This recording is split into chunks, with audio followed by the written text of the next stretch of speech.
Sir আপনি ভালো আছেন? আলহামদুলিল্লাহ।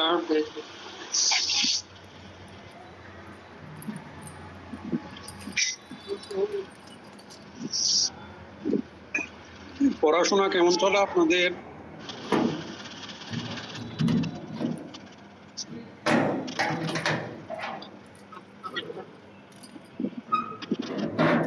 ভালো না স্যার?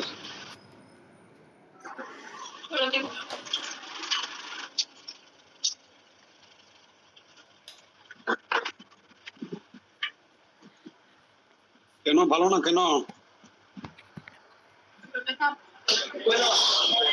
ভালো না স্যার, মানে নিজের বিজনেস ব্যবসা সামলে স্যার পড়াশোনা করা সম্ভব হয়ে ওঠে না। এখন আমি বাইরে আছি স্যার, বাইরে দাঁড়ায় দাঁড়ায় ক্লাসে জয়েন করলাম। ভালো কথা, উনি কিছু জানেন স্যার? না স্যার, এটা হচ্ছে কি, একটা হচ্ছে পারিবারিক সমস্যা, গরিব ঘরের সন্তান। দ্বিতীয় হচ্ছে স্যার নিজের অর্থনৈতিক চাহিদা নিজেই সামলাইতে হয় স্যার, যেহেতু বাবা মা দেওয়ার মতো এরকম সামর্থ্য নাই। সেজন্য ইচ্ছা থাকা সত্ত্বেও পর টেবিলে বসা অনেক কষ্টকর হয়ে যায়।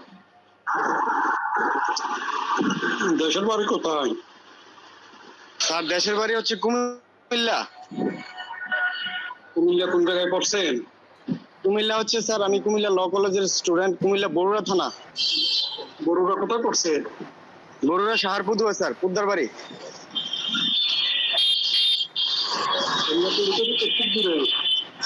কুমিল্লা শহরেই থাকি আমি, কুমিল্লা শহর থেকে বেশি দূর না স্যার, 30-40 টাকা ভাড়া। আপনার আমরাতুলি নামে একটা এরিয়া আছে? হ্যাঁ হ্যাঁ স্যার, ওই পাশের গ্রামই আমার বাড়ি। আমরাতুলি পার হয়েই স্যার। আচ্ছা,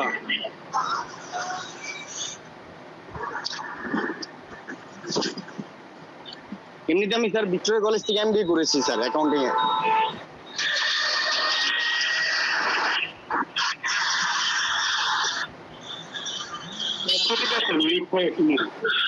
জি স্যার, বলবো ইনশাল্লাহ।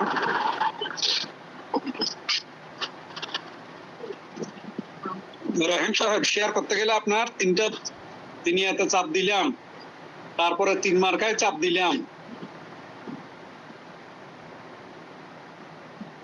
ও আচ্ছা, কন্টিনিউ স্যার প্রথমে শেয়ার হয়েছিল স্যার, আবার চোখ করে দিয়েছিলাম। আচ্ছা ঠিক আছে, তাহলে স্টার্ট নাও দেওয়ার পরে এখন কি শেয়ার হচ্ছে?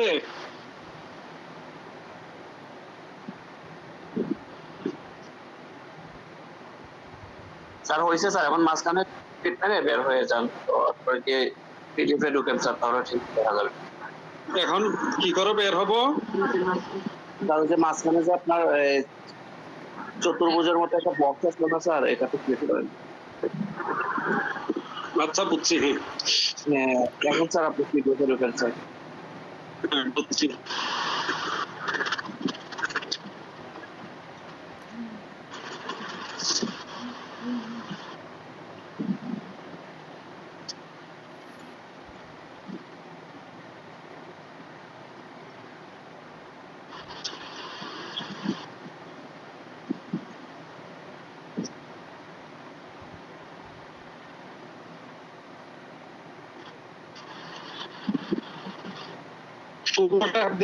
আমি অনেকবার বেড়াতে গেছি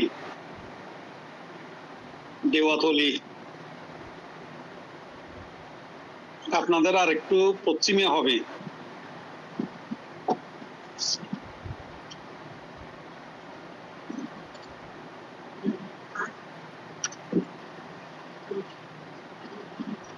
আমার কথা কি শোনা যাচ্ছে? জি স্যার, শোনা যাচ্ছে। আচ্ছা ঠিক আছে, আপনাদেরকে বলি, লেকচার শোনার সময় হালকা পাতলা একটু নোট করে ফেলবেন। গতকালকে আমরা কতটুকু আলোচনা করছিলাম নেক্সট ক্লাসে, প্রিভিয়াস ক্লাসে?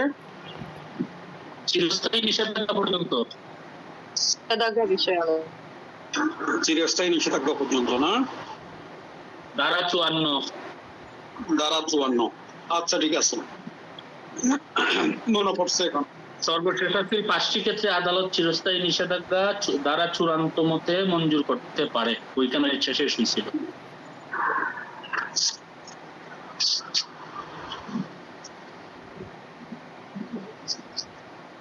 এরপর হচ্ছে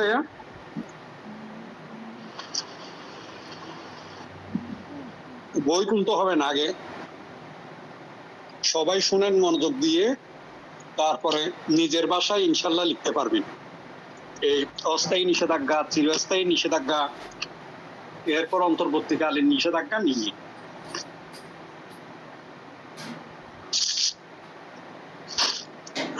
আমরা মাথায় তেল ব্যবহার করি না, নারিকেল তেল। জি স্যার। হ্যাঁ, নারিকেল তেলের মধ্যে 1 নম্বর ভালো তেল কোনটা এখন বা দেশে প্রচলিত ব্র্যান্ডের মধ্যে পরিচিত ব্র্যান্ড? প্যারাশুট, জুঁই, এগুলো হচ্ছে আমাদের পরিচিত ব্র্যান্ড।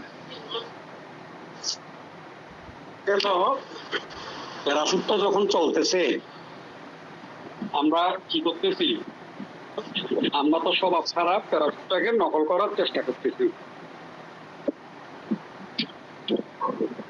এখন দেখা গেল প্যারাশুটটা নকল করে আরেকটা তেল বের করছে, এটা একটা দিক। ওখানে বললো কি এই তেলে 13টা উপাদান আছে, আপনার মাথায় দিলে মাথা খুব ঠান্ডা থাকবে, স্বামী স্ত্রীর মধ্যে ঝগড়াঝাটি লাগলে সাথে সাথে বন্ধ হয়ে যাবে এই তেল মাথায় দিলে। কারণ কি হয়, মাথা ঠান্ডা করে। এখন দেখা গেল এই তেল বের হওয়ার পরে প্রথমে খুব ভালো চলতেছে মার্কেটে, বাজারে।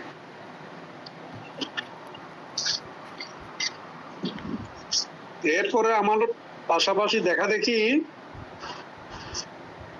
আরেকজন এইভাবে সেও একটা বের করছে নারিকেল তেল। এখন সে বাজারজাত করার পরে আমার এটার ব্যবসা কমে আসছে না?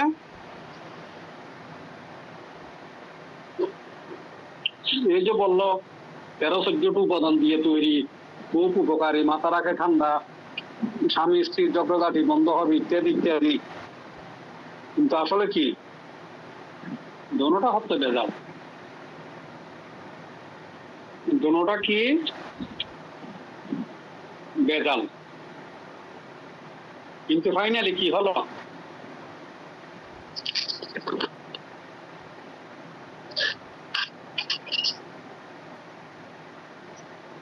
একটা বের হওয়ার পরে তেল আর একটার ব্যবসা কমে গেছে। এখন সে কি করলো, আদালতে গেল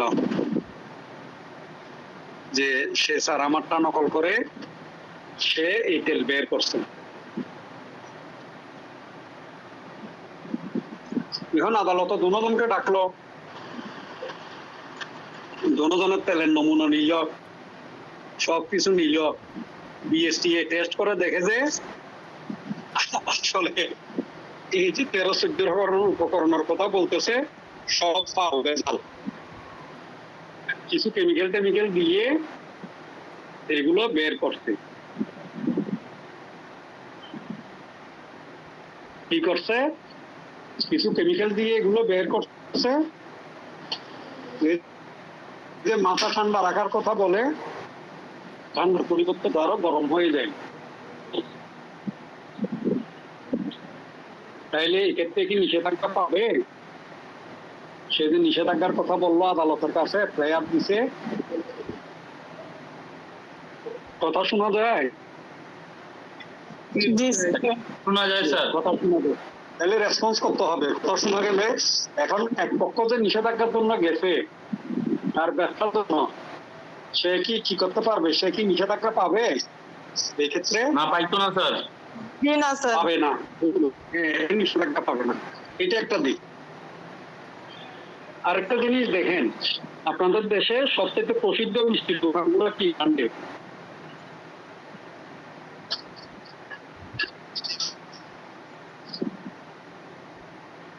সরি স্যার, বুঝি নাই স্যার। বুঝেন নাই? আপনি কোন ডিস্ট্রিক্টের? সিলেট স্যার, নেটওয়ার্কে ডিস্টার্ব করতেছে স্যার। আপনি কোন ডিস্ট্রিক্ট বাড়ি? সিলেট স্যার, সিলেট। সিলেট। আপনার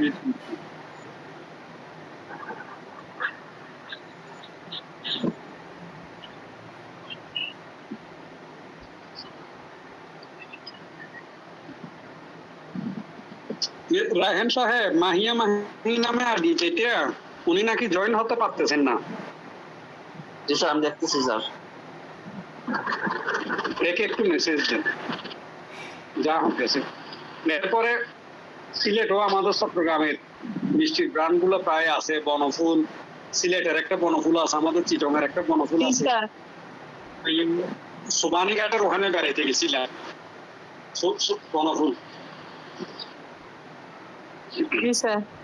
তারপরে সুবানি ঘাট হতে বের হয়ে ওই সোজা রেল স্টেশনের দিকে আসলে ওই উপশহরের রাস্তাটা ধরে হাতের বাম পাশে ভিতরে বনফুলের ইয়ে দিয়েছিল, কারখানা টারখানা ছিল, জায়গাটার নাম আমি ভুলে গেছি, দিয়ে পূর্ব দিকে একটু।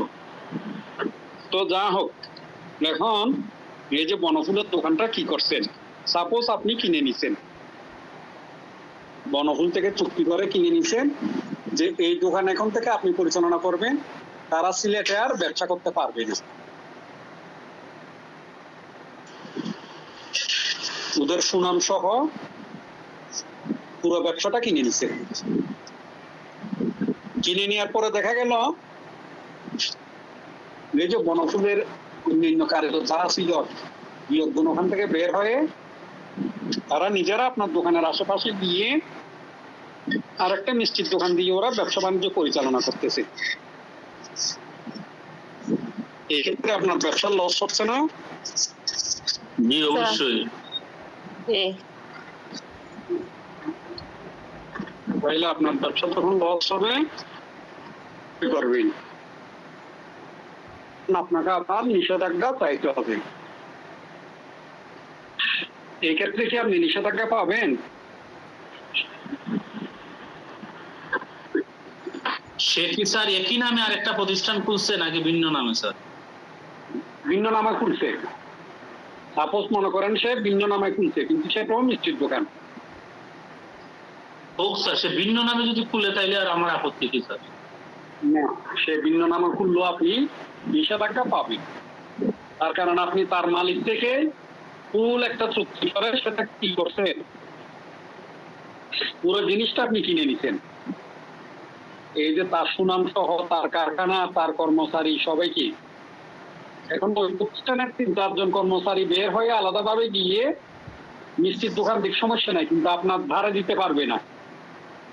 সেটা একটা দূরত্ব বজায় রেখে দিতে হবে, 2 মাইল 3 মাইল 4 মাইল কোন একটা জায়গায় গিয়ে দিতে হবে। আপনার পাশাপাশি যদি আপনার ব্যবসার ক্ষতি হয়, সেক্ষেত্রে আদালত বলবে যে ঠিক আছে, তোমরা চাকরি করো না, সবকিছু বুঝলাম মানো না, এই জায়গায় তোমরা যেহেতু সে তোমাদের সুনাম সহ কিনে নিতে, তোমরা এই জায়গায় এই ব্যবসা করতে পারবে না, তোমাদের একটু দূরে গিয়ে এই ব্যবসা বাণিজ্য করতে হবে।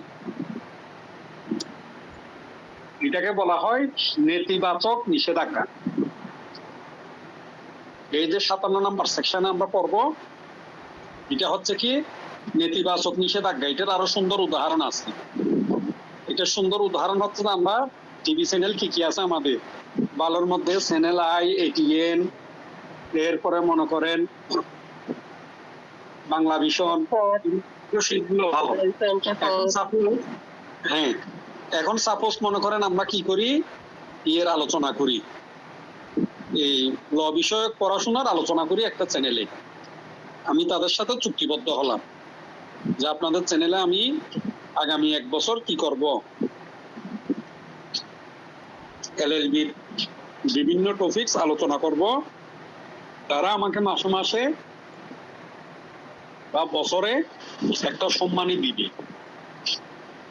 এখন আমি চ্যানেলে একটা আলোচনা করতেছি, 3 মাস পর যখন অনুষ্ঠানটা জনপ্রিয় হলো,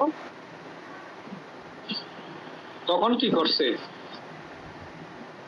তখন এটিএন বাংলা বললো যে আপনাকে আরো টাকা বেশি দিব, আপনি আমার চ্যানেলও আলোচনা করেন। আমরা তো লোভী, অ্যাডভোকেট হয়েছে এটা বড় কথা না, আমি কি করলাম তাদের চ্যানেলও আলোচনা করতে চলে গেছে। এই ক্ষেত্রে চ্যানেল আই কর্তৃপক্ষ কি করবে, তারা নিষেধাজ্ঞা চাইতে পারবে এবং আমার প্রতি নেতিবাচক নিষেধাজ্ঞা দিবে।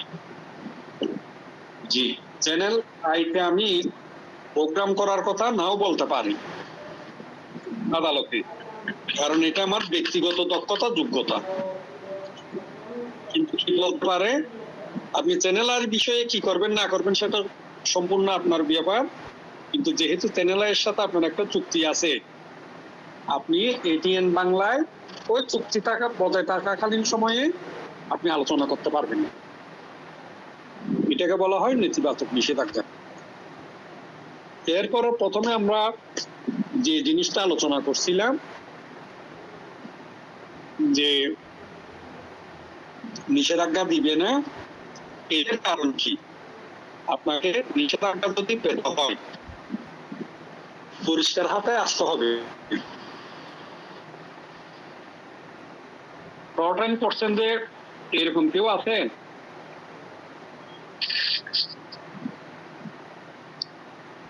আগে টর্টেন সম্পর্কে পড়াশোনা করছেন এরকম কেউ আছেন? না স্যার, করি নাই। করেন নাই? এই আইনের কিছু ম্যাগজিম আছে যে যারা আপনার আইনি সহায়তা লাভ করতে চায় তাকে তিনি শুদ্ধ আদালতের হয়ে কাছে শুদ্ধ কিভাবে হাতে যেতে আসতে হবে? হবে। ভেরি গুড, শুদ্ধ হাতে আসতে হবে, এটা আইনের ভাষায় বলে পরিষ্কার হাতে আসতে হবে। জি স্যার। এখন আমিও ব্যবসা করতেছি 14 নম্বর তেলের ব্যবসা, বলতেছি খাঁটি কি 14 নম্বর। জি ক্ষেত্রে আদালত কাউকে নিষেধাজ্ঞা দিবে না। জিনিসটা বুঝে পাইছেন? তাহলে দুটো উদাহরণ বুঝে পাইছেন? আপনারা এগুলো পরীক্ষার খাতায় পাইয়ে যেভাবে উদাহরণ দিয়ে বলছি, এই যে নেতিবাচক নিষেধাজ্ঞার কথা, নিষেধাজ্ঞা কখন মঞ্জুর করবে না, এই উদাহরণগুলো দিয়ে আপনারা লিখতে পারবেন, কোনো সমস্যা নেই। এখন তো প্রশ্ন হচ্ছে সৃজনশীল, প্রশ্ন কমন আসে না, একটু ঘুরে ফিরে প্রশ্ন করবে, সে কারণে আপনাদেরকে নিষেধাজ্ঞা আলোচনা করে দিলাম। এরপরে নিষেধাজ্ঞা কোন ক্ষেত্রে মঞ্জুর করতে পারে জাস্ট একটু উদাহরণ দিয়ে বুঝে দিলাম এবং কিভাবে হয়। এরপরে হচ্ছে আমাদের 56 নাম্বার সেকশন। 56 নাম্বার স্যার, সেকশনে বলে কি? বলেন একটা বিষয় একটু বলবো স্যার। বলেন। স্যার, নেতিবাচক নিষেধাজ্ঞা লিখতে গিয়ে আমি যদি ধারা ভুলে যাই স্যার, তখন আমার পরিণতিটা কি? আপনার পরিণতি আপনাকে 1 নাম্বার 1.5 নাম্বার কম দিবে, আর ধারা বলবার কোনো স্কোপ নেই। আপনি ভালো কথা মনে করছেন। সবার সামনে খাতা কলম আছে? জি স্যার। আপনাদের? হ্যাঁ আছে। আপনাদের উদ্দেশ্য বলা, সবাই A4 সাইজের খাতা কিনে নিয়ে ওই 1 বান্ডিল কাগজ কিনে নিবেন। আর যারা টাকা পয়সা করতে ইচ্ছুক না, খরচ করতে ইচ্ছুক না, তারা এমনি খাতা যে আছে ওইটা একটু আলাদা করে কিছু পাতা নোট করবেন। তো যা হোক, আপনারা এই দ্বারা না বলার মতো একটু দ্বারাগুলো নোট করে নিন। এই জিনিসটা আসলে প্রথম থেকে আলোচনা করার দরকার ছিল। এসআরএক্টে এই যে 15টা মিনিট সময় বিয়ে করেন, নোটটা করে দিই। মনে রাখবেন, এসআরএক্ট খুবই মজার একটা আইন এবং আমাদের ল বিষয়ে খুবই গুরুত্বপূর্ণ একটা আইন। সেটা যদি আমরা না পারি, দেওয়ানি আমরা পারবো না, বুঝবো না, দেওয়ানি প্র্যাকটিসও পারবো না। তো এই যে এসআরএক্ট, এইটা লিখছেন হোয়াইটলি স্টোকস, সুনির্দিষ্ট প্রতিকার আইন, যেটা আমাদের আমরা পড়ি, এটা রাইটার হলেন হোয়াইটলি স্টোকস এসআরএক্টের। এটা হচ্ছে 1877 সালের আইন। 77 সাল। এসআরএক্ট হচ্ছে 1877 সালের আইন। এটা হচ্ছে 1 নং আইন। এটা কয় নং আইন? 1 নং। 1 নং আইন। এইটার ধারা কয়টা? 57টি 57টা ধারা। অধ্যায় কয়টা? ধারা 57টি। 10টি অধ্যায় হচ্ছে 10টি। Very good. 57টা ধারা, অধ্যায় হচ্ছে 10টা। তারপরে আর কি আছে? 57টা ধারা, অধ্যায় হচ্ছে 10টা। অধ্যায়গুলো কি কি কেউ বলতে পারবেন? এই 10টা অধ্যায়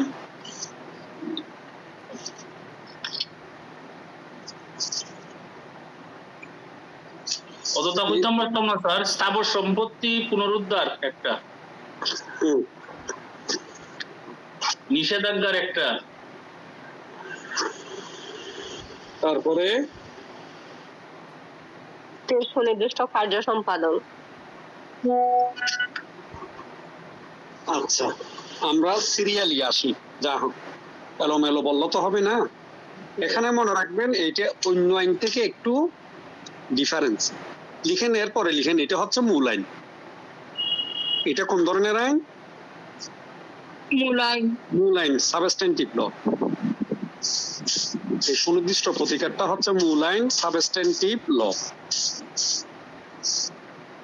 এরপরে এটার অনন্য একটা বৈশিষ্ট্য আছে। আমরা সাধারণত যে আইনগুলো পড়ছি বা পড়ি, এখানে দেখা যায় অধ্যায়গুলো 1 নম্বর সেকশন থেকে শুরু হয়, কিন্তু এসআর অ্যাক্টের বেলায় ভিন্ন।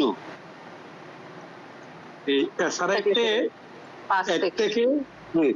1 থেকে 7 নম্বর সেকশনকে বলা হয় প্রাথমিক বিষয়। এটা কোনো অধ্যায়ে অন্তর্ভুক্ত করেনি। এটাকে কি বলে? প্রাথমিক বিষয়। এটাকে কি করে না? কোনো অধ্যায়ে বিভক্ত করে নেই। বুঝে পাইছেন কথাবার্তা? জি স্যার। তাহলে 1 থেকে 7-এর পরে এই যে বাকি 50টা সেকশন আছে, এগুলোকে 10টা অধ্যায়ে বিভক্ত করছে। এগুলোকে কয়টা অধ্যায়ে বিভক্ত করছে? 10টা অধ্যায়। প্রথম অধ্যায় হচ্ছে সম্পত্তি পুনরুদ্ধার। সম্পত্তি পুনরুদ্ধার প্রথম অধ্যায়।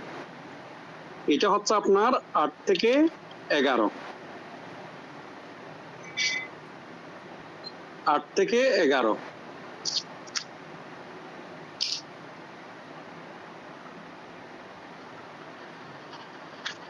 এটা কত?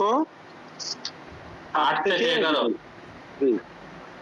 এরপরে 2 নম্বর হচ্ছে চুক্তির সুনির্দিষ্ট কার্য সম্পাদন বা বাস্তবায়ন। চুক্তির সুনির্দিষ্ট কার্য সম্পাদন, এটা হচ্ছে 12 থেকে 30 ধারা। এটা কত ধারা? 12 থেকে 30। হ্যাঁ, সবাই নোট করতেছেন তো? জি স্যার। এরপরে হচ্ছে 3য় অধ্যায় চুক্তি সংশোধন। 3য় অধ্যায় দলিল সংশোধন। বলে ফেললাম চুক্তি সংশোধন। 3য় অধ্যায় হচ্ছে দলিল সংশোধন, 31 থেকে 34 ধারা। 3য় অধ্যায় হচ্ছে দলিল সংশোধন, 31 থেকে 34। তারপরে 5ম অধ্যায় হচ্ছে চুক্তি রদ। স্যার 4 নম্বর হবে। ও আচ্ছা, 4 নম্বর হচ্ছে চুক্তি রদ, 35 থেকে 38 ধারা। একটু মুখস্থ বললে এলোমেলো হয়ে যাচ্ছে। এরপরে 5 হচ্ছে চুক্তি রদ, 35 থেকে কত? 35 থেকে 38। 38। 5 নম্বর। এরপরে 5 নম্বর অধ্যায় দলিল বাতিল, 39 থেকে 41। দলিল বাতিল 39 থেকে 41। 6 নম্বর হচ্ছে ঘোষণামূলক প্রতিকার। এটা হচ্ছে 42 থেকে 43। 7 হচ্ছে রিসিভার নিয়োগ, একটা সেকশন মাত্র, 44। এটা ঘোষণা থেকে ঘোষণামূলক প্রতিকার। ঘোষণামূলক নিয়োগ 44। তারপরে 7 হচ্ছে রিসিভার নিয়োগ 44। 8 হচ্ছে নিষেধাজ্ঞা, এটা হচ্ছে 52 থেকে আপনার 52-53।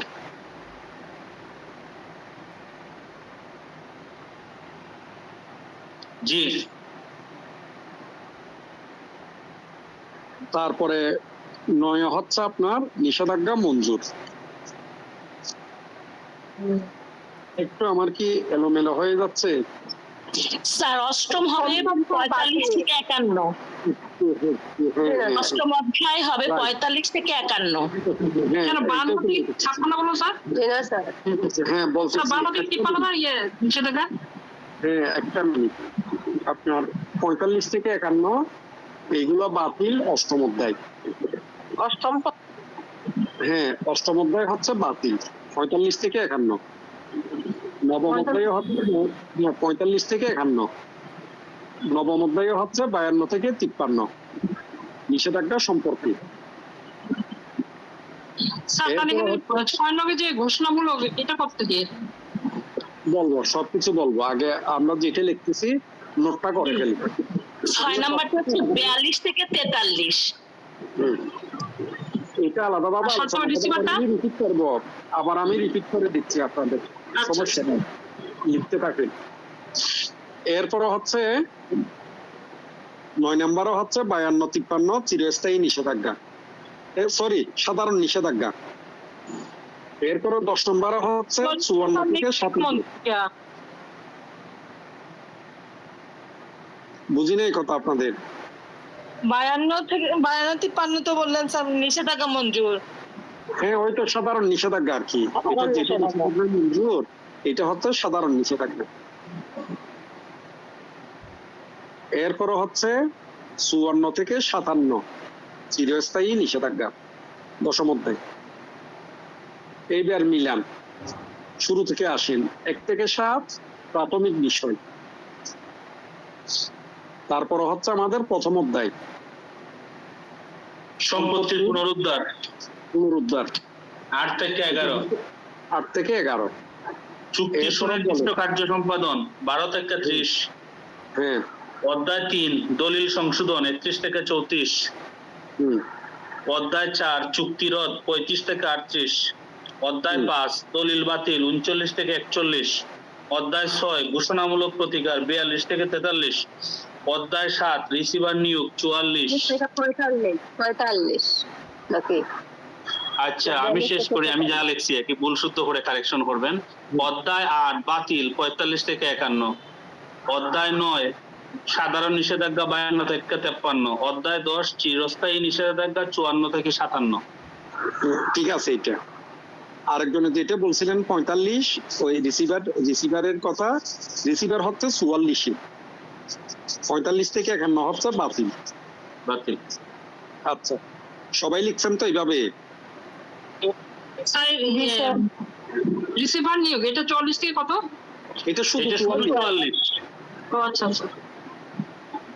আর নিষেধাজ্ঞা আছে 52 থেকে 51। 45 থেকে 51 নিষেধাজ্ঞা 45 থেকে 51 হচ্ছে অষ্টম অধ্যায় বাতিল। অষ্টম অধ্যায় বাতিল 45 থেকে 51। নবম অধ্যায় সাধারণ নিষেধাজ্ঞা 52 থেকে 53। দশম অধ্যায় চিরস্থায়ী নিষেধাজ্ঞা 54 থেকে 57। 54 থেকে যদি 57। আমি ভুল না লিখতে থাকি। ঠিক আছে, হ্যাঁ ঠিক আছে। এরপরে লিখেন এই যে আমরা এসআরএক যেটা পড়তেছি সুনির্দিষ্ট প্রতিকার আইন, এইটা আপনার একটা আইনকে অনুকরণ করছে। এটা যে আমাদের ড্রাফট করছে বা আমাদের এখানে কার্যকর করছে, এটা প্রণয়ন করছে একটা আইনকে অনুকরণ করে। সে আইনটা হচ্ছে দি নিউ ইয়র্ক সিভিল কোড 1862। দি নিউ ইয়র্ক, নিউ ইয়র্ক তো আমরা চিনি। দি new York civil code 1862। Civil code 1862 1862। এটাকে অনুসরণ করছে। কে অনুসরণ করছে? এই যে হোয়াইটলি স্ট্রোকস লেখছে বলছি না, জি হোয়াইটলি স্ট্রোক, উনি এটাকে অনুসরণ করে এটা লিখছেন। এর পরের কথা হচ্ছে এটা আপনার স্যার প্লিজ লেখকের নামটা আবার একটু।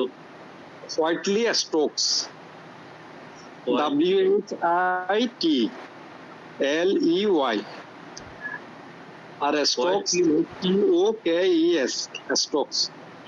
স্টক, হোয়াইট লিস্টক। আপনার ইংল্যান্ডে এখন ক্রিকেট সবচেয়ে কে বেশি ভালো খেলে বলতে পারেন? ইংল্যান্ড টিমে না স্যার, আপনারা তো কিছুই পারেন না। বেন স্টোকস অধিনায়ক যে লম্বা তো দুই একটা ম্যাচ ভালো ভালো বেশ কিছু ম্যাচ সে নিজের কৃতিত্বে জিতেছে। ইংল্যান্ডকে আপনার T20 জিতানো, ইংল্যান্ডকে অনেকগুলো টেস্ট জিতানো ওই স্টোকস, বেন স্টোকস। আর আমাদের এটা লেখছে হোয়াইটলি স্টোকস। যা হোক, এটা আপনার প্রণীত হয় 1877 সালের 7 ফেব্রুয়ারি। এটা কত সালে প্রণীত হয়? 7 ফেব্রুয়ারি। 1877 7 ফেব্রুয়ারি। 1877 সালের 7 ফেব্রুয়ারি। আর এই আইনটা কার্যকর হয় পয়লা মে 1877। সুনির্দিষ্ট প্রতিকার কার্যকর হয় পয়লা মে 1877। লিখছেন সবাই? জি স্যার।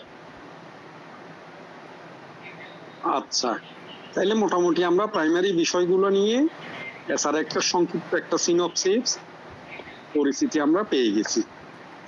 তো প্রথম কথা হচ্ছে 1 থেকে 7 দ্বারায় আমাদের প্রাথমিক বিষয়গুলো আছে। আপনাকে ওষুধ দিচ্ছি, তাবিজ দিচ্ছি, টেনশন নিয়েন না। দ্বারা মনে রাখার আলাদা কিছু তাবিজ আছে, খালি হাদিয়া দিয়ে দিবেন, ঠিক আছে? জি স্যার, থ্যাংক ইউ স্যার। এখন হাদিয়ার কথা যখন মনে পড়লো অন্য একটা কথাবার্তা বলি, কিছু মনে করিয়েন না। আমরা যারা ল পড়াশোনা করতে আসি এখানে দেখা যায় অর্থনৈতিক সামর্থ্যের দিক থেকে 3-4 ধরনের স্টুডেন্ট থাকে। যে কারো অর্থনৈতিক পরিস্থিতি খুবই ভালো, কারো মোটামুটি, কেউ কোনো মতে চলে, কারো অবস্থা হচ্ছে কোনো মতো চলার মতো না। এরকম হয় যে 2 দিন আগে সে খুব ভালো ছিল, চাকরিটা চলে গেছে, সে খুব অসহায় হয়ে গেছে। এরকম স্টুডেন্ট আমরা পাই। সেক্ষেত্রে দেখা যায় কি এখানে অনেককে বিনা টাকায় পড়াতে হয়, অনেককে গিয়ে নাম মূল্যে টাকায় পড়াতে হয়। এখন যার সামর্থ্য খুব ভালো আছে, এরপরে যার সামর্থ্য খুব মোটামুটি আছে, সেও যদি নাম মূল্য পড়তে চায় তাহলে এই জিনিসটা, এই প্ল্যাটফর্মটা চালানো খুবই কঠিন। একথা বলার উদ্দেশ্য হচ্ছে কি জানেন, যার সামর্থ্য আছে সে টাকা পয়সা বেশি করে দিবে এই পড়াশোনার ক্ষেত্রে। মনে রাখবেন সেটা কখনো কমবে না। এই টাকা আপনি যেটা ব্যয় করতেছেন সৎ উদ্দেশ্যে নিয়ে, এটা কখনো কমে না, এটা অনেক কাজ দেয়। এই যে যাদের টাকা পয়সা আছে তারা বেশি টাকা পয়সা দিবেন, তাদের ধারা অটোমেটিকলি মনে থাকবে। কারণ আপনি যে আর 5 জনকে হেল্প করতেছেন।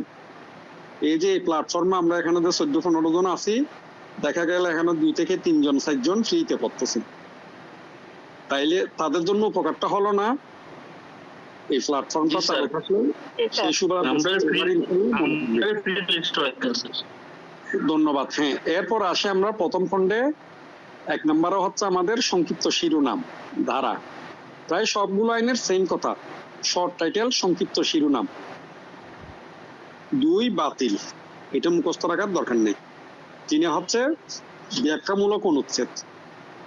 3 কি? ব্যাখ্যামূলক অনুচ্ছেদ। 4 সংরক্ষণ, ধারা 4, এটা হচ্ছে সংরক্ষণ। এরপরে ধারা 5, ধারা 5, এটা কি লিখবেন? ধারা 4 সংরক্ষণ, সেভিংস। ব্যাংকের অ্যাকাউন্ট আছে, টাকা পয়সা জমান তেমন হবে না। না স্যার, আছে তেমন ভাবে তো না, কিন্তু অ্যাকাউন্ট আছে। আমার একটা অ্যাকাউন্ট আছে স্যার, কিন্তু এটা হচ্ছে এটাকে কি বলে? এটাকে কি বলে? আছে, অ্যাকাউন্ট আছে স্যার। এটাকে কি বলে? সেভিংস। এটা কি অ্যাকাউন্ট? সেভিংস অ্যাকাউন্ট, সংরক্ষণ। আপনি টাকা পয়সা ওখানে সংরক্ষণ করেন। এখানে 4 নম্বরও বলতেছে এটা সংরক্ষণ, সেভিংস।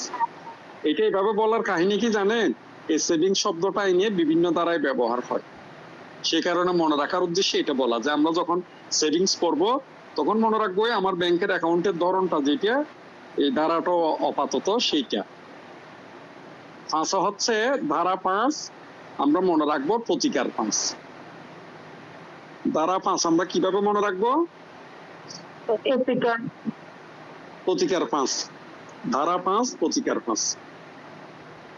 এরপর হচ্ছে আমাদের ধারা 6, এটা হচ্ছে প্রতিরোধমূলক প্রতিকারের সংজ্ঞা। এটা কি? প্রতিরোধমূলক প্রতিকারের সংজ্ঞা বা নিরোধক প্রতিকারের সংজ্ঞা। নিরোধক প্রতিকারের সংজ্ঞা, প্রিভেন্টিভ রিলিফ, ইংলিশে বলা হয় এটাকে প্রিভেন্টিভ রিলিফ। 7 মনে রাখবেন শুধু দণ্ডমূলক।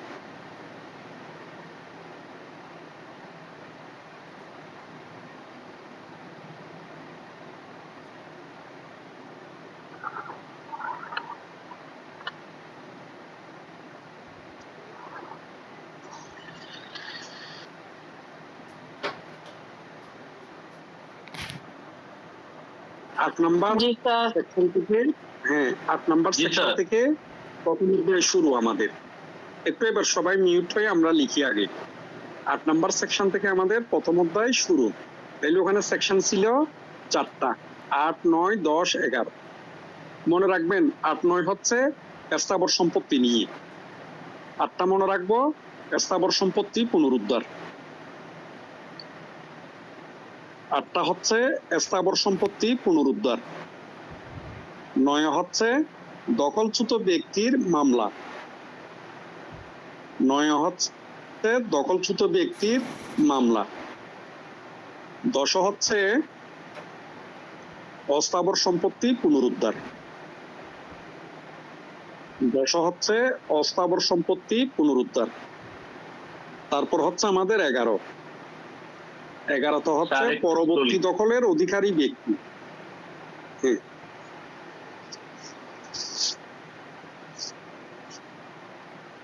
পরবর্তী দখলের স্যার, অধিকারী, পরবর্তী অধিকারে পরবর্তী দখলের অধিকারী ব্যক্তি। 11। 11 হচ্ছে কি? পরবর্তী দখলের অধিকারী ব্যক্তি। এরপর হচ্ছে 12। 12 তো হচ্ছে চুক্তি প্রবল। 12 কি জিনিস? চুক্তি প্রবল।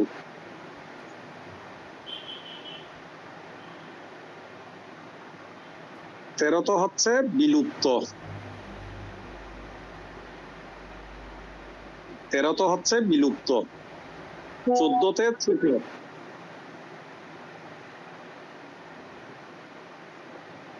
14তে ছোট। 15 তো হচ্ছে বড়।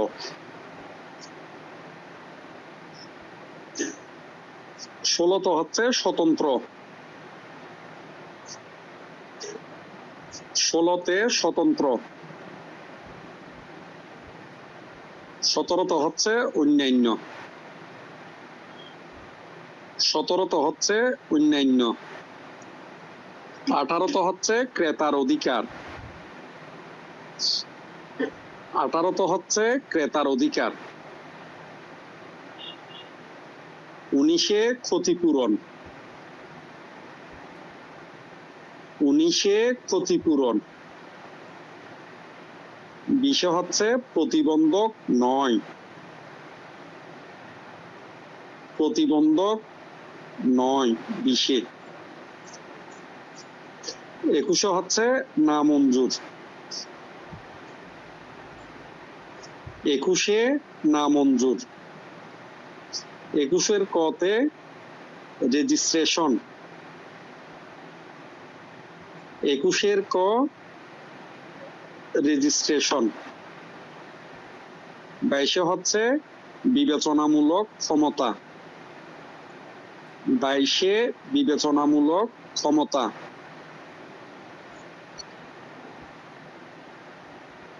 লেখছে? বিবেচনামূলক ক্ষমতা। হ্যাঁ, বিবেচনামূলক ক্ষমতা। এরপরে 23 হচ্ছে কে পাবে? জি স্যার। 23-এ কে পাবে? এই যে সুনির্দিষ্ট প্রতিকারটা কে পাবে, কোন ব্যক্তি কে পাবে? পাবে, হ্যাঁ কে পাবে বা কোন ব্যক্তি পাবে। 24-এ হচ্ছে কে পাবে না। এইটাকে আইনি ভাষায় বলা হয় ব্যক্তিগত প্রতিবন্ধকতা। 24-এ হচ্ছে কে পাবে না। এই যে কে পাবে না যে শব্দটা বলা হচ্ছে, এটাকে বলা হয় ব্যক্তিগত প্রতিবন্ধকতা। তারপর 25-এ হচ্ছে অনুমতি দখল, অনুমতিক্রমে দখল। 26-এ পরিবর্তন। 26-এ কি? পরিবর্তন। পরিবর্তন। হ্যাঁ। 27-এ হচ্ছে আপনার পক্ষগণ। 27-এ পক্ষগণ। 27-এর এতে ইজারা চুক্তি। 27-এর এ ইজারা চুক্তি।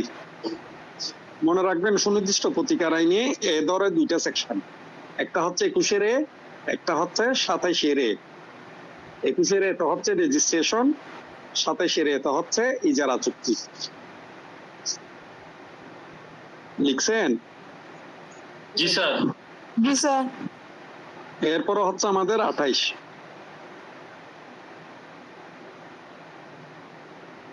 28-এ হচ্ছে বাধ্য করা যাবে না। 28-এ কি? বাধ্য করা যাবে না। বাধ্য করা যাবে না। এরপর 29-এ হচ্ছে কি? 29-এ হচ্ছে খারিজ। 29-এ কি? খারিজ।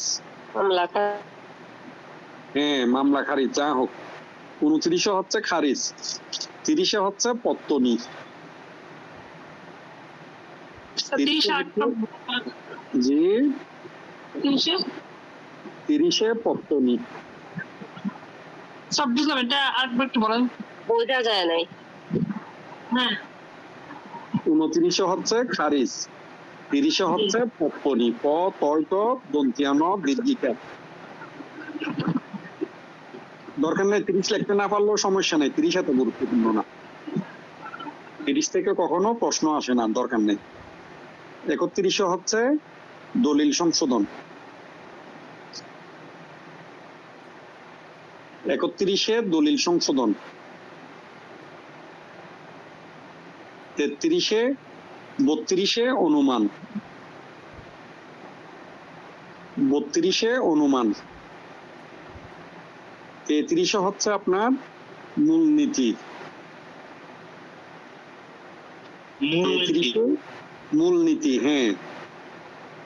মূলনীতি বলতে বোঝাচ্ছে সংশোধনের মূলনীতি। যাই হোক, আমরা একটা শব্দ ধরে প্রথমে পড়ব, তারপর বাকিগুলো আপনাদেরকে লিখে দিচ্ছি। আগে প্রথমে আমরা এগুলো শেষ করে ফেলি। মূলনীতি।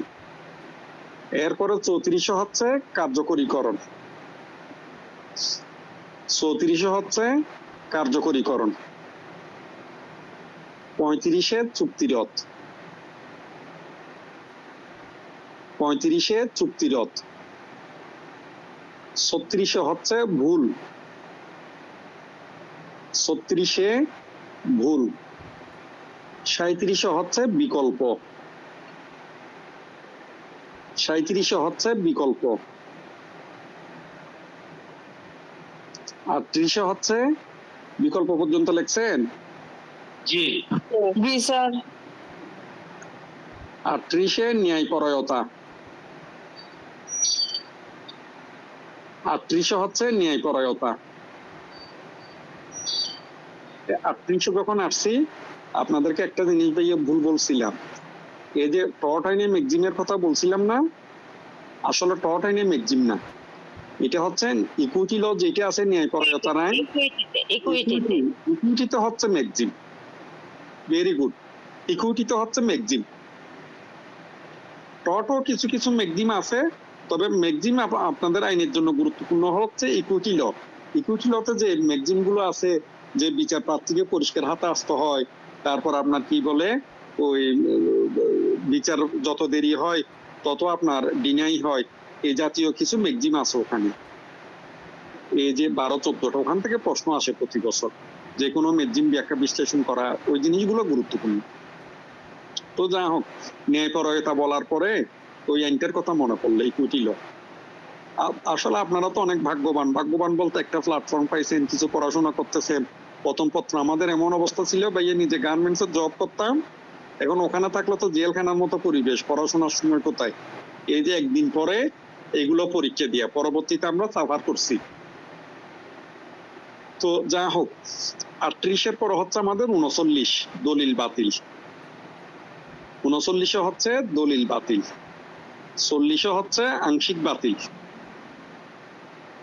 40 হচ্ছে আংশিক বাতিল, 41 হচ্ছে ক্ষতিপূরণ আদায়ের ক্ষমতা, 41 হচ্ছে ক্ষতিপূরণ আদায়ের ক্ষমতা, 42 হচ্ছে ঘোষণামূলক, 42 হচ্ছে ঘোষণামূলক, 43 হচ্ছে ঘোষণার ফলাফল, 43 হচ্ছে কি ঘোষণার ফলাফল। 40টা বলেন কোনটা? ঘোষণা স্যার 42টা করে। হ্যাঁ, 42 হচ্ছে ঘোষণামূলক, আচ্ছা আর 43 হচ্ছে ঘোষণার ফলাফল।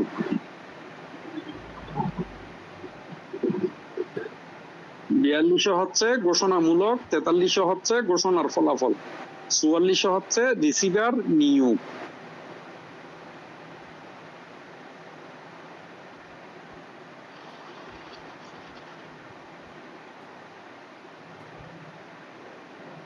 লিখছেন সবাই 44 পর্যন্ত? এরপর হচ্ছে 52। 52 তো হচ্ছে দুইটি উপায়, 52 তো হচ্ছে দুইটি উপায়। 53 তো হচ্ছে অস্থায়ী নিষেধাজ্ঞা, 52 তো হচ্ছে দুটি উপায়, 53 তো হচ্ছে আপনার অস্থায়ী নিষেধাজ্ঞা, 54 তো হচ্ছে 5টি ক্ষেত্রে মঞ্জুর, 54 তো হচ্ছে 5টি ক্ষেত্রে মঞ্জুর।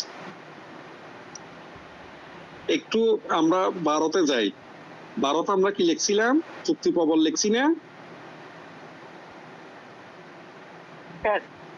জি স্যার। হ্যাঁ, 12 নম্বরের চুক্তি প্রবল, ওখানে পাশে লিখে রাখেন 4টি ক্ষেত্রে চুক্তি প্রবল, 4টি ক্ষেত্রে চুক্তি প্রবল, বা চুক্তি প্রবলের পাশে লিখে রাখেন 4টি ক্ষেত্রে। আমরা পড়ার সময় পড়বো, বলার সময় বলবো 4টি ক্ষেত্রে চুক্তি প্রবল। এরপর একটু 21-এ যান। 21-এ আমরা না মঞ্জুর লিখছি না? জি, ওখানে লিখবেন 8টি ক্ষেত্রে না মঞ্জুর। 21 আমরা পড়ার সময় পড়বো 8টি ক্ষেত্রে না মঞ্জুর। মনে থাকতো না। এরপরে 54 কি বলছি? 5টি ক্ষেত্রে মঞ্জুর না? জি, 5টি ক্ষেত্রে মঞ্জুর। 55 তো হচ্ছে বাধ্যতামূলক। হ্যাঁ, 5টি ক্ষেত্রে মঞ্জুর। 55 তো হচ্ছে বাধ্যতামূলক।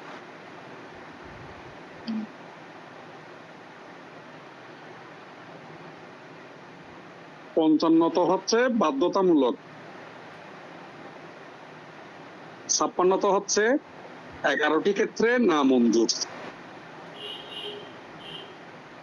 56 তো হচ্ছে 11টি ক্ষেত্রে না মঞ্জুর। 57 তো হচ্ছে নেতিবাচক নিষেধাজ্ঞা। 57 তো হচ্ছে নেতিবাচক নিষেধাজ্ঞা।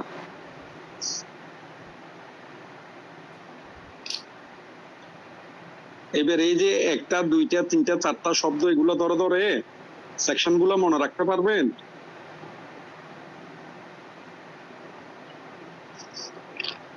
আর কথা বলেন, আপনাদেরকে ছোট করে তাবিজ দিলাম, জি স্যার, পারবেন ইনশাল্লাহ, আরো পারবেন। আরো পারবেন কিভাবে জানেন?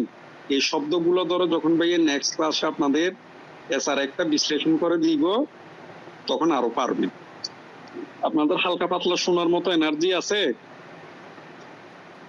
জি স্যার আছে। আছে স্যার, আছে। ঠিক আছে, থাকলে আরো 10 মিনিট কন্টিনিউ করি ক্লাসটা। সবাই একটু ধৈর্য ধরে শুনেন। প্রথম কথা হচ্ছে, এখানে গুরুত্বপূর্ণ যে সেকশন গুলো, ওইগুলোর পাশে স্টার চিহ্ন মেরে দেন। 1 নম্বর সেকশন খুবই গুরুত্বপূর্ণ প্রত্যেকটা আইনের, ঠিক আছে, মারেন স্টার। এরপরে 5 নাম্বারটা গুরুত্বপূর্ণ,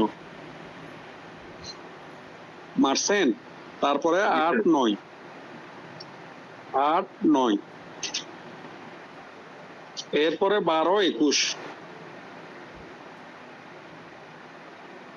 12, 21, 21-এর এ 22, 21-এর এ 22, এরপরে মারেন 29, 31, 35, 29, 31, 35, 39, 42, 44, 39, 42, 44, 52, 53, 54, 56, 52, 53, 54, 56। কয়টা হয় স্টার মারা? 13 হয়েছে। 3, 4, 5, 6, 7, 8, 9, 10, 11, 12, 13, 14, 15, 16, 17, 18টা স্যার। 18টা, মোটামুটি 18টা সেকশন পড়লে আপাতত আমাদের চলবে। সবগুলা সেকশন আমরা হেডলাইন মনে রাখবো, একটু বোঝার চেষ্টা করব। কিন্তু আপনাদের প্রথম পর্বের পরীক্ষার জন্য এই 18টা সেকশন যদি আমরা ভালো করে পড়ি, তাইলে আনসার দিতে পারবো। সোজা SR1 যদি আপনি বুঝেন। SR1 কোন ধরনের সোজা একটু বুঝতে হয়। আর অন্য একটা জিনিস বলি, আইনটা হচ্ছে এমন, এখানে আমরা কি সবাই বিয়ে শাদী করছি নাকি কেউ পাত আছেন? না, করছি স্যার। আচ্ছা, যারা করেন নাই তারাও অন্যভাবে নিয়েন না। আইনটা হচ্ছে এই ধরনের, আইনে বলা থাকে কি, বিয়ে না করলে সন্তান হবে না। আইনে বলা থাকে কি রকম, বিয়ে না করলে সন্তান হবে না। আসলে বলা উচিত কি, বিয়ে করলে সন্তান হবে। এটা হচ্ছে আমরা যে অ্যাসারেটিভ বাক্য পড়ছি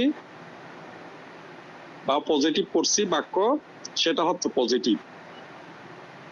আর আইনের ফর্ম গুলো সবসময় হচ্ছে নেগেটিভ। আমরা জানি বিয়ে করলে বাচ্চা হবে, আর আইনে বলতেছে বিয়ে না করলে বাচ্চা হবে না, দুটোটা সেম, কিন্তু ওখানে বলতেছে নেগেটিভ। এখন আপনাকে পড়তে হবে পজিটিভটা ধরে। এই যে নেগেটিভ ফর্মটাকে আমাকে পজিটিভ ফর্মে নিয়ে আসতে হবে বোঝার জন্য। ক্ষেত্র বিশেষে লিখার সময় আমরা পজিটিভ ফর্মে লিখলেও চলে, তবে কিছু কিছু ক্ষেত্র আছে ওখানে নেগেটিভ ফর্মে যেভাবে বলা আছে লিখতে হয়, সেইভাবে লিখতে পারলে একটু ভালো হয়। জিনিসটা বুঝছেন? তাইলে আমরা যে 5 নম্বর সেকশন গুরুত্বপূর্ণ বললাম, 1 নম্বর সেকশন তো অনেক কথাবার্তা বলছি, এটা হোয়াইটলি স্টোকে লিখছেন। এইটা দি নিউ ইয়র্ক কি বলছিলাম, ওই সিভিল কোডস অ্যাক্টের অনুকরণে সিভিল কোড 1862। 1862। এটা হচ্ছে আপনার ওই নিউ ইয়র্ক সিটিতে আমেরিকার একটা আইন ছিল, ওইটাকে ফলো করে হোয়াইটলি স্টোকস এই আইনটা লিখছে। ব্যাপারটা হচ্ছে এটা। তারপরে আমাদের 7ই ফেব্রুয়ারি 1877 প্রণীত হয়, 1 মে 1877 কার্যকর হয়। এটা 10টা অধ্যায়গুলো বিভক্ত করে দিলাম। তারপর প্রথমে হচ্ছে প্রাথমিক বিষয়, তাও বললাম। তো সবকিছু বলার পরে এইবার প্রাথমিক আমাদের 1 নম্বর সেকশন পড়া শেষ। 2 নম্বর গুরুত্বপূর্ণ দিলাম, 5 হচ্ছে এই যে 5টা উপায়ে সুনির্দিষ্ট প্রতিকার মঞ্জুর করা যায়। ওখানে যে 5টি উপায় লিখছি, তো এই 5টি উপায়ের বাক্য রচনা হচ্ছে 5টি উপায়ে সুনির্দিষ্ট প্রতিকার মঞ্জুর করা যায়। আমরা যে এখানে সুনির্দিষ্ট প্রতিকার বলতেছি, এই সুনির্দিষ্ট প্রতিকারের অর্থ হচ্ছে আপনার বাদী আরজিতে যে সমস্ত দাবিগুলো করে, যে সমস্ত দাবিগুলো বাদী তার আরজিতে করে,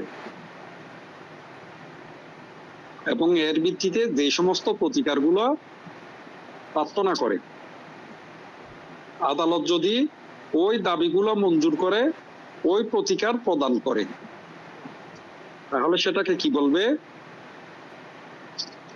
সুনির্দিষ্ট প্রতিকার। সেটাকে বলবে সুনির্দিষ্ট প্রতিকার।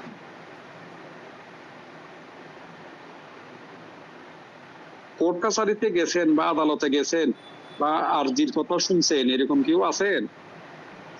আছি স্যার। Very good. আরজি বলতে কি বুঝায়? এই যে আমরা স্কুল কলেজে পড়ালেখা করার সময় অনুপস্থিত থাকছি, বিনা বেতনে পড়ার জন্য দরখাস্ত লিখছি, এরপরে এই যে টিফিন পিরিয়ডের পরে খেলা দেখার জন্য ছুটির জন্য দরখাস্ত লিখছি, আবেদন। Very good. আরজি আবেদন প্রায় সেম জিনিস। তো আরজিতে মূলত তিনটা জিনিস থাকে। আরজিতে মূলত তিনটা জিনিস থাকে। একটা হচ্ছে আপনার ঘটনার বিবরণ, কি ঘটনা ঘটছে সেটা থাকবে। আর একটা থাকে কি কি দাবি আপনি করতেছেন, সে দাবিগুলো, কোন কারণে আপনি আরজিটা লিখতেছেন সে কারণগুলো। আইনি ভাষায় এটাকে বলা হয় কজ অফ অ্যাকশন। আইনি ভাষায় এটাকে কি বলে? Cause of action. এই যে আমরা মিসিং স্যার 3 নাম্বারটা একটু বলেন তো স্যার। এগুলো শুনেন, এগুলো অতভাবে মনে রাখতে হবে না আপনাদের। তো এই যে cause of action, direct action যেটাই বলেন, এই কজ অফ অ্যাকশন হচ্ছে আপনার মোকদ্দমার কারণটা। এরপরে হচ্ছে সবশেষে আর দিতে থাকে আপনি কি কি প্রতিকার চাচ্ছেন সেই প্রতিকারগুলো। তাইলে আমরা যে সুনির্দিষ্ট প্রতিকার এইভাবে চিল যাচ্ছি, এই সুনির্দিষ্ট প্রতিকারের মানে হচ্ছে বাদী আরজিতে যে সমস্ত দাবিগুলো করে, বাদী আরজিতে তার যে সমস্ত দাবিগুলো করে, এর মাধ্যমে সে যে যে প্রতিকার সমূহ আদালতের কাছে প্রার্থনা করে,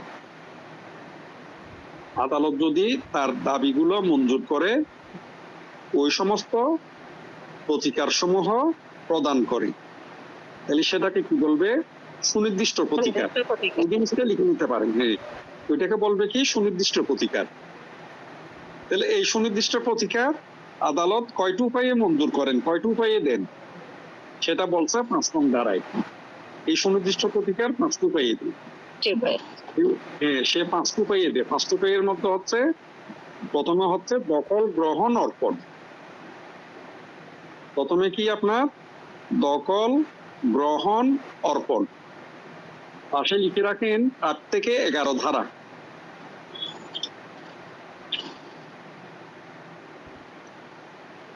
পাশে কত ধারা? 5 থেকে 11 ধারা। 8 থেকে 11 মানে প্রথম অধ্যায়। 8 থেকে 11 ধারা। 8।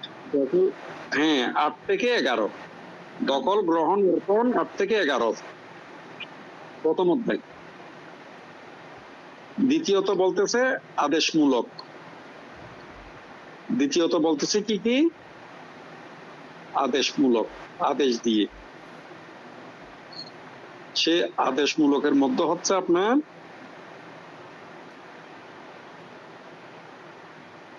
12 থেকে 30 ধারা। আদেশমূলক হচ্ছে 12 থেকে 30 ধারা। লিখছেন? জি। তারপরে কমা দিয়ে লিখেন আপনার 52, 53, 54। 52, 53, 54। তারপরে লিখেন 55। 55 তো আদেশ করে, আদেশ দিয়ে বাধ্য করে। 52, 53, 54, 55 এগুলো সবগুলো আদেশাত্মক।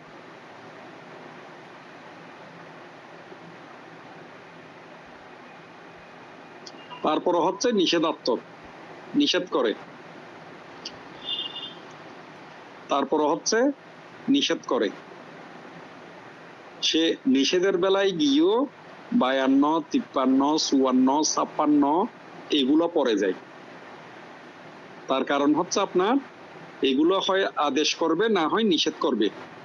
52, 53, 54, 56 57 করে না স্যার? 52, 57 পরে অন্য সেন্সে নিষেধের মধ্যে 57 পরে। তাকে একটা কাজ নিষেধ করে আর একটা কাজ করতে আদেশ দেয়। ওখানে দুটো জিনিস করে।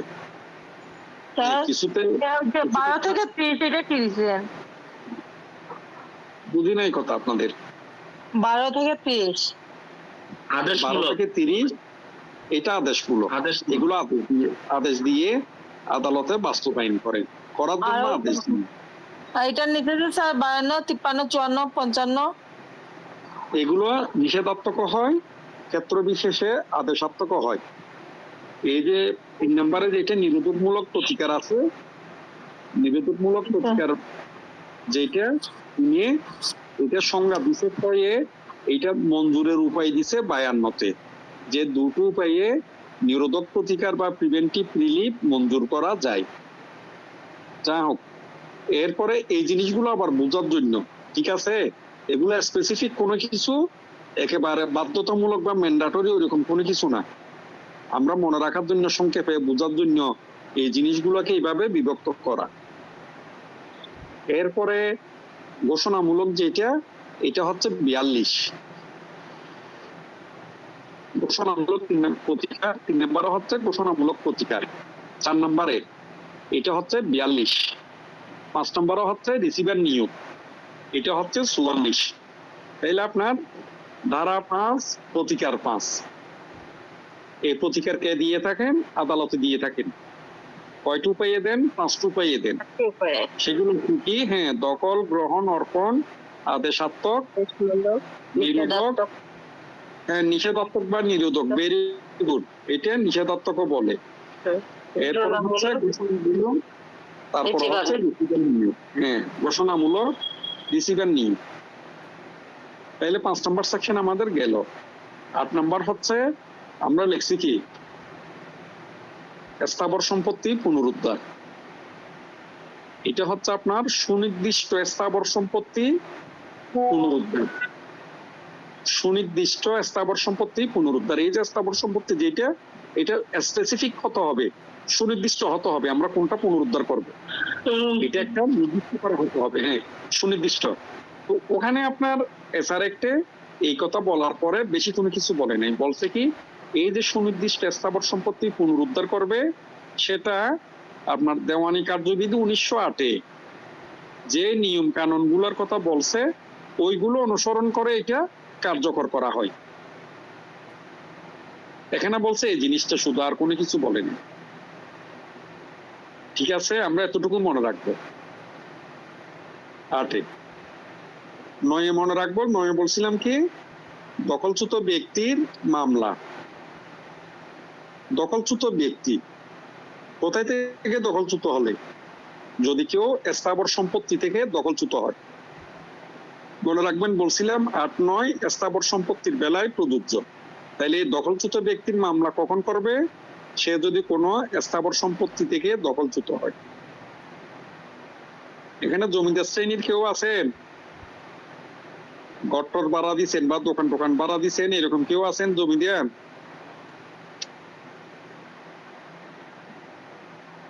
কথাবার্তা বলে না, আছেন নাকি? কেউ ভাড়া টাড়া দিচ্ছেন, ঘর ভাড়া টাড়া দিচ্ছেন বা দোকান ভাড়া টাড়া দিচ্ছেন? জি স্যার। আছেন? মাশাআল্লাহ। কোথায়? দেশের বাড়ি কোথায়? সিলেটে স্যার, সিলেট। কোন জায়গায় বলছিলেন? ও আচ্ছা, আপনি তো বলছিলেন সিলেট। সিলেট কোন জায়গায় পড়ছেন?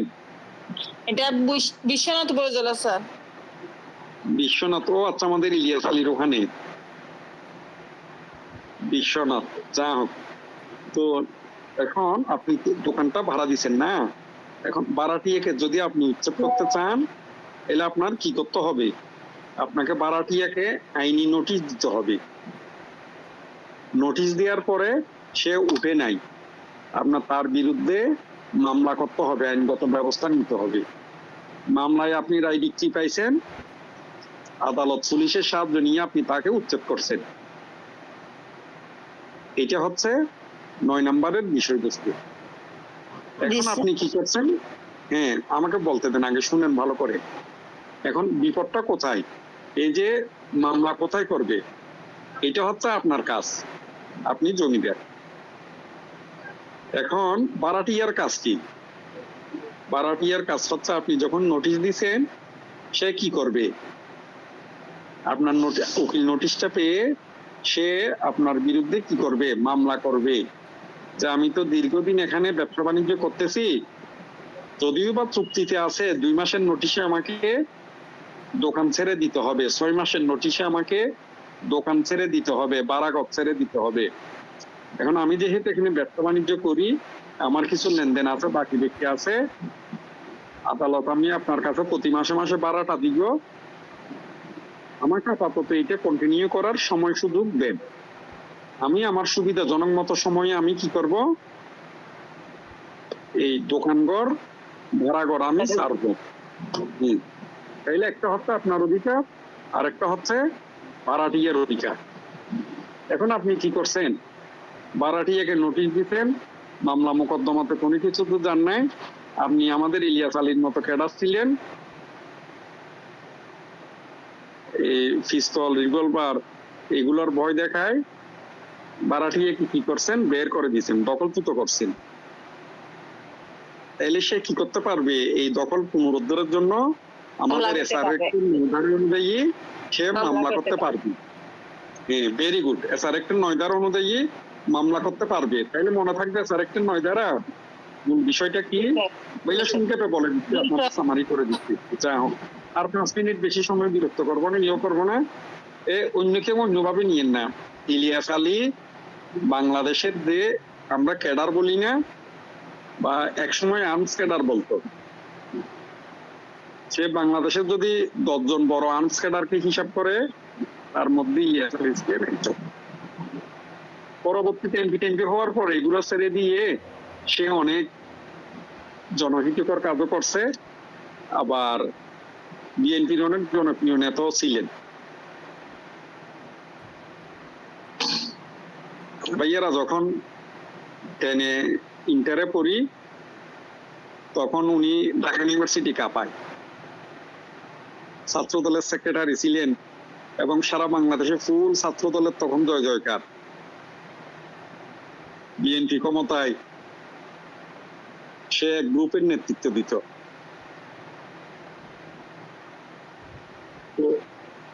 হ্যাঁ, আবার এরপরে কে কল দে?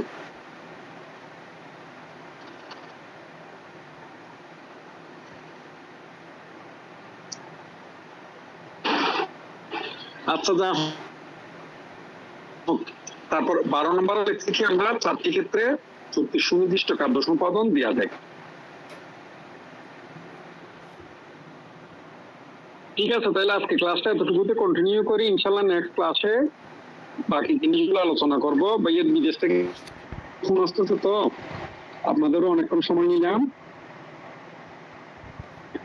ইনশাল্লাহ নেক্সট ক্লাসে বাকিটা আলোচনা করে দিব। আসসালামু আলাইকুম। কৃতজ্ঞতা স্যার, অনেকক্ষণ ক্লাস নিয়েছেন স্যার। জি স্যার, সময়টা একটু ছোট হয়ে গেছে মনে হয়। কইছি কৃতজ্ঞতা জানাইছি স্যার, অনেকক্ষণ ক্লাস নিয়েছেন। বুঝিনি এই কথা। স্যার ধন্যবাদ আপনাকে আমাদের সুন্দর একটা ক্লাস উপহার দেওয়ার জন্য। রাইট।